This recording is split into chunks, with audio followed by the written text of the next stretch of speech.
Dan Hooker represents New Zealand and has been made by the MMA community there.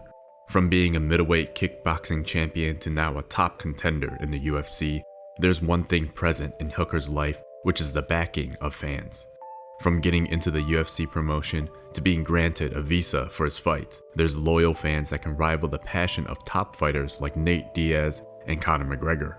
In this video, we'll dig into Dan Hooker's past, his current lifestyle, fan base, and more. Comment below if you enjoy and love what this fighter stands for. Past accomplishments. The famed fighter has spent a decade in the sport with his debut in March of 2009. He fought primarily in New Zealand and had a 10-4 record before joining the Ultimate Fighting Championship. Dan Hooker was a pro kickboxer with a 9-1-3 record. He won the King of the Ring Middleweight Kickboxing Championship and the WKBF Championship. If you haven't heard of the King in the Ring tournament before, you're in for a treat. This kickboxing tournament is a last man standing 8-man tournament that is completed within one night. 7 bouts are scheduled, each a 3-minute round with a minute break in between. Fighters are expected to compete for a maximum of 63 minutes if they make it to the final rounds. This was the same tournament that Israel Adesanya competed in, which garnered him attention as well. Now you know why all the city kickboxing fighters have insane stamina. Now if you ever wondered how complete of a fighter that Hangman is, you'll also notice his participation in no-gi submission wrestling tournaments. He holds a record of 3 wins and 2 losses. Not a good record, but not bad assuming the competition are all elite submission artists.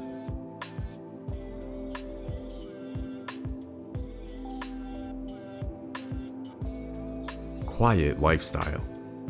As a fighter in the top of the UFC lightweight division, you would expect Dan Hooker to be living it up, but that's as far from the truth as possible.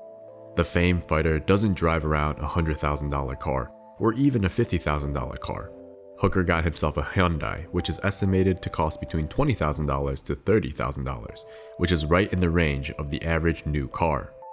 Likewise, for his home, it's said that Dan Hooker owns a small home that he lives in with his wife Isabella and daughter Zoe. The couple got married in 2016 and have been together since. The wedding ceremony was carried out in Phuket, Thailand, and only close friends and family were supposedly invited. Hooker's daughter Zoe is one of the reasons why he continues fighting through the pain and defeat of his loss to newcomer Michael Chandler. Due to the COVID-19 situation, New Zealand citizens who were returning home had to wait until they were processed. In Hooker's case, he had to wait more than 2 months before he could return home. Dan said in one of his interviews, "My wife sent me videos of my daughter walking around the house asking, 'Where's daddy?'"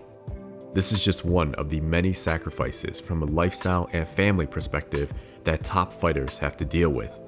And now there's discussions that Dan Hooker and several top fighters from the city kickboxing team would move over to the United States. This will allow them to consistently fight out of the area and not have to deal with New Zealand's troubling visa and admission issues. Not only are they having issues traveling from the country and returning, they've also been under pressure by the police for training and gathering. Dan Hooker even had to train out of his own garage for the past few months before his fight with Nasrat. Check out this video and Dan's response to all of that after his win. So many people trying to prevent me from training. It was crazy, bro. Like creating a thing at the gym, living at the gym to satisfy like the rules, then having the cops break that up. Bro, I had more than a dozen interactions with the police. This camp coming around to they're coming around to my house, coming around to my gym. Someone like broke the lock on the front door of my gym, like bashing it in like crazy. For the gym, I needed to fight to save my gym, to save all my employees' jobs, save my fighters' futures, save their future careers. So it's just a big kiss my ass for everyone that tried to stop me. You know what I mean? It's to feed my family. This is to keep my gym open, to save all my employees' futures, to save all my fighters need to train. This was for all of them. This is for all of them. You stay committed. You don't quit when people tell you to quit. You keep persevering and you can make something out of yourself. I'm sure his fan base will understand the move and know it'll be the best for Dan Hooker's career. Amazing fan base? Dan Hooker has turned to social media and his fan base a couple of times, and each time they have delivered. When he first wanted to get into the Ultimate Fighting Championship, he called on his fans to help him get recognition. They did so, and it helped them get into the conversation and eventually being signed with the promotion. The same thing happened again when he was notified the embassy wouldn't be able to secure him a visa quickly enough. Hooker took to his loyal followers again on social media, asking for visibility, and that led to a quick turnaround time for him.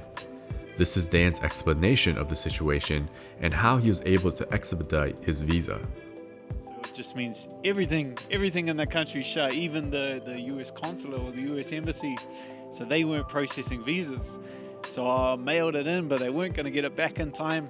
So then I kind of just turned to social media, and everyone got behind me. You know, the consulate got bombarded with thousands and thousands of messages and emails and tweets.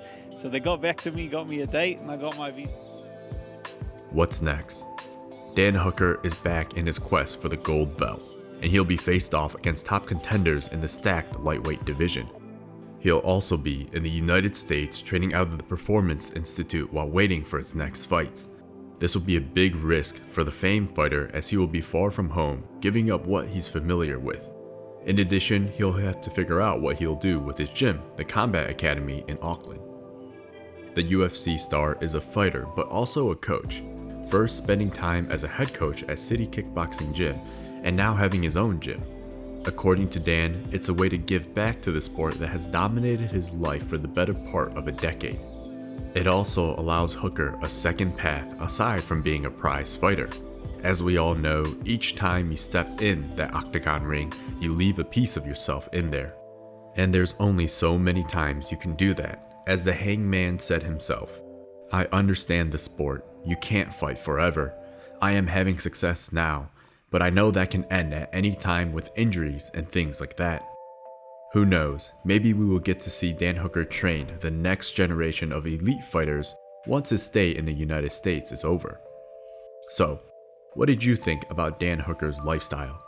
Are you a fan of the Hangman after hearing of his struggles and adversity? And what do you think the future has in store for this famed fighter? Let us know in the comments below. Thanks for checking in on this lifestyle video. We'll catch you next time on Knockout TV.